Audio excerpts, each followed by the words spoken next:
다시 읽는 고사성어 37번째 시간입니다. 이번 시간은 결초보온이란 말 한번 살펴보겠습니다.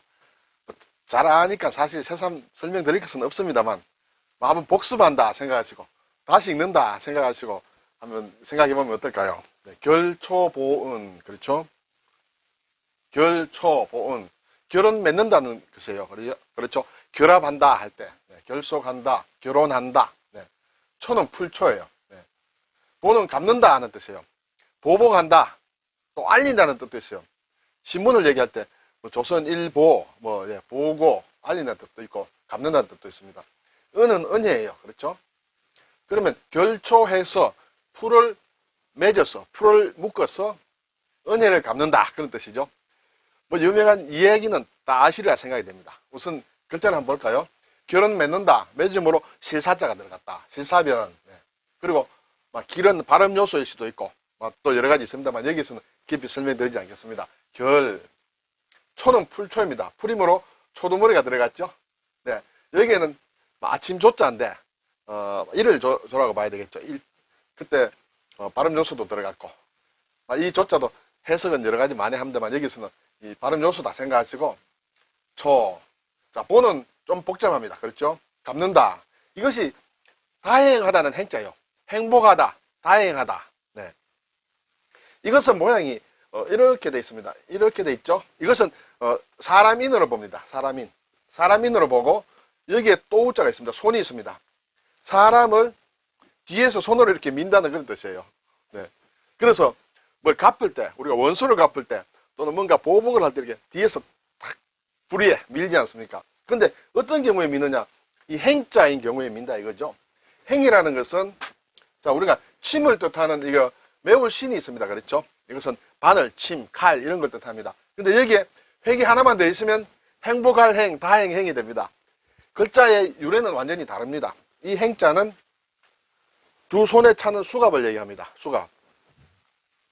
자, 결국 수갑을 차는 것으로 내가 지은 죄에 대한 벌이 끝나서 다행이다. 이걸로 끝나서 다행이다. 목이 달아나지 않아서 다행이다. 이렇게 생각하기도 하고 또 어떤 사람은 누구를 잡았다. 도둑놈을 잡아서 수갑을 채웠다. 그래서 다행이다. 뭐 이렇게 생각합니다만 저는 이렇게 앞에 말씀드린 수갑으로 끝나서 다행이다. 뭐 그렇게 생각을 하고 있습니다. 어쨌든 수갑을 찬 사람을 앞에 앉혀놓고 뒤에서 이렇게 민다는 것이죠. 그래서 갚는다. 그런 뜻이에요. 왜 알린다는 뜻이냐? 뜻도 있느냐 하면 글쎄요. 밀기 전에 이렇게 알린다는 거겠죠. 네 죄를 네가 알렸다 하고 막 여러 가지 생각할 수 있습니다. 어쨌든 갚는다, 알린다. 은혜는 은혜예요. 이것은 큰대어는 사람이에요. 그렇죠? 사람이 어떤 자리에 누워있다. 돗자리에 또는 이부자리에 누워있다. 사람이 잠자리를 제공받는다는 것은 상당히 중요하죠. 내가 잘 곳이 없는데 잠자리를 제공을 받았다. 그때 상당히 고맙습니다. 그렇죠? 그래서 큰대자로 누워 잔다. 그런 마음이다. 그래서 은혜다. 이렇게 생각하셔도 될 거예요. 네, 더 이상 복잡하게 우리가 생각할 필요는 없으리라 생각이 듭니다. 자, 그러면 제가 사전을 보았습니다. 국어 사전 보니 죽어서 혼령이 되어서라도 은혜를 잊지 않고 갚는다는 뜻이다. 여기에는 그 말이 없습니다. 그렇죠?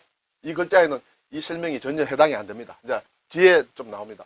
은혜를 입은 사람이 혼령이 되어서 풀포기를 묶어 놓아 적이 걸려 넘어지게 함으로써 은인을 구해 주었다는 고사에서 나온다. 이렇게 되겠죠. 그것은 이제 이 글자가 이 두 번째 해석하고 다 맞습니다. 이것이 원래 기본 스토리이고 여기서 뜻이 이렇게 발전하여서 앞에 뜻으로 합니다. 죽어서도 잊지 않는다. 은혜를 갚는다. 그런 뜻이에요. 자, 출전을 보니 이제 춘추좌시전이라는 게 있습니다. 춘추는 공자님이 쓰신 책이에요. 역사서죠. 춘추. 그 춘추에 대한 설명을 이렇게 해놓은 책 중에 그런 책이 몇 권 있는데 그 중에 하나가 춘추좌시전이다. 좌라는 성을 가진 사람이 적었다. 막 이렇게 되어 있습니다. 좀 더 구체적인 걸 아시려면 인터넷에 들어가서 확인을 한번 해보셔야 되겠죠. 그래서 중국 춘추시대의 이야기인데 진나라, 중국에는 진나라 이름이 굉장히 많습니다. 굉장히 어렵습니다. 어쨌든 이러한 진자가 있고 또 진시황 할 때 진자가 있습니다. 여기 이제 두 개의 진나라가 나오는데 이 진나라의 위무자라는 사람이 있었는데 이 사람에게는 아들이 위과라는 사람이 있었어요. 그런데 위무자에게는 이제 처가 있었는데 후처로 들어온 사람이 있었어요. 나이가 굉장히 젊은 사람이고 위무자는 나이가 많은 사람인데 이 위무자가 죽을 때 아들 위가에게 얘기합니다. 너희 어머니 서모는 나이가 너무 젊다. 평소에 그렇게 얘기합니다. 좀 몸이 안 좋을 때. 너무 젊으니까 내가 죽으면 개가를 시켜라. 개가를 시켜라. 그 시대는 순장이라는 게 있었거든요. 죽은 사람에 같이 이렇게 묻혀서 죽는 것. 그러다가 막상 죽기 직전에 아들에 얘기합니다. 아니다. 너희 그 계모지만 엄마는 개가를 시키지 말고 나하고 같이 묻어다오. 이렇게 얘기합니다. 그러고 돌아가셨어요. 그래서 이제 위가가 고민을 좀 했겠죠. 아버지의 평소의 생각은 개가를 시키는 것이고 마지막 유언은 순장을 시키는 것이다. 그래서 고민을 하다가 서모를 순장하라는 아버지의 말을 듣지 않고 개가를 시킵니다. 다른 곳에 보냅니다. 나이가 젊으니까. 그래서 사람들이 이상하게 생각했죠. 왜 아버지 마지막 유언을 듣지 않느냐 하니까 아버지가 평소에 하신 말씀은 개가를 시키라는 것이다. 그것은 정신이 올바로 있을 때 하신 말씀이다. 막상 돌아가시기 직전에는 정신이 좀 혼미해서 생각과 다른 말을 했을 수 있다. 그래서 평소에 정신이 말짱할 때 하시던 말씀대로 했다. 이렇게 얘기를 합니다. 잘한 것이겠죠. 예.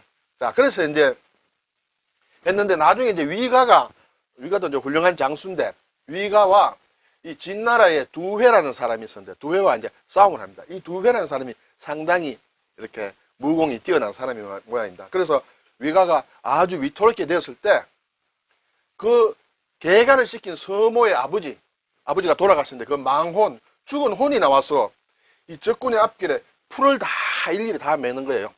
이제 들판에서 싸우니까 초원에서 싸우겠죠. 그런데 거기 난 풀을 전부 이렇게 매듭을 짓는 것이에요. 그러다가 나중에 이 두회가 이제 위가를 쫓아서 이렇게 말을 타고 달려오다가 전부 이 풀에 이렇게 발이 이제 걸리겠죠. 그래서 풀에 걸려서 넘어져서 두회를 사로잡은 거예요. 그래서 이겼다는 얘기예요. 그래서 개간시킨 서모의 그 아버지 망혼이 정말 자기는 죽었지만은 내 딸을 순장시키지 않고 이렇게 개가를 시켜준 이 위가에게 은혜를 보답했다. 거기서 나온 말이 이제 결초보은이 된다. 이렇게 되겠죠. 예, 우리가 어릴 때 한 번씩 들어본 얘기입니다만 새삼 다시 한번 생각해 볼 필요가 있으리라. 예. 저는 결초라는 말이 나오면 이게 생각이 납니다. 속초가 생각이 납니다. 동해안에 가면 속초가 있죠. 설악산에 보면 울산바위가 있습니다. 자, 울산바위가 이렇게 명산 이 설악산에 있는데 스토리가 전설이 좀 있죠. 몇 가지 있는 것 같습니다. 제가 어릴 때 들은 것은 조물주가 이렇게 천하명산을 금강산에 좋은 기암괴석을 다 모을 때 울산에서 바위가 너무 덩쳐서 가다가 이렇게 미처 금강산에 입장을 못 했다. 스톱했다. 그래서 어쩔 수 없이 설악산에 자리를 잡았다. 그 명산에 자리를 잡으니까 유명해졌죠. 그래서 울산 군수가 속초에 와서 그때 신흥사라고 있지 않겠습니까? 다 그걸 관할을 하니까 자, 울산 바위가 우리 바위가 여기 있으니까 내한테 세금을 내라. 울산에 세금을 내라. 이러니까 고민을 했겠죠. 신앙사에서. 그때 동자성이 꾀를 냅니다. 그럼 울산 바위를 가져가시오. 울산으로 다시 가져가시오 하니 그러면 울산 군수가 그럼 저 바위를 묶어라. 그럼 내가 들고 가겠다. 그래서 바위를 그 풀을 다 엮어서 바위를 묶었습니다. 바위를 묶고 몰래 이렇게 풀을 이렇게 불을 태우는 것이죠. 마른 불을 태우니까 묶은 자국만 있고 다 이렇게 재가 됐겠죠. 들고 갈 수도 없겠죠. 물론 태우지 않아서도 들고 갈 수 없었겠지만 전설상에서 또래가 볼 수 있습니다. 그래서 그 속초도 울산 바위를 풀로 묶었다. 속초가 되겠죠. 다 하시는 얘기지만 저는 결초라는 말이 나오면 속초가 생각이 납니다. 자, 이와 비슷한 말로 각골남망이다. 결초보험과 비슷한 말로 각골남망이다. 뼈의 세계에서도 남망 잊지 못한다. 내가 정말 뼈의 세계에서도 잊지 못한다. 또는 백골남망. 내가 죽어서 백골이 되더라도 잊지 못한다. 이것은 다 결초보험과 뜻이 비슷한 그런 사자성어다. 이렇게 볼 수 있겠습니다. 자, 오늘 결초보은, 각골남망, 백골남마 이런 거 한번 살펴봤습니다. 감사합니다.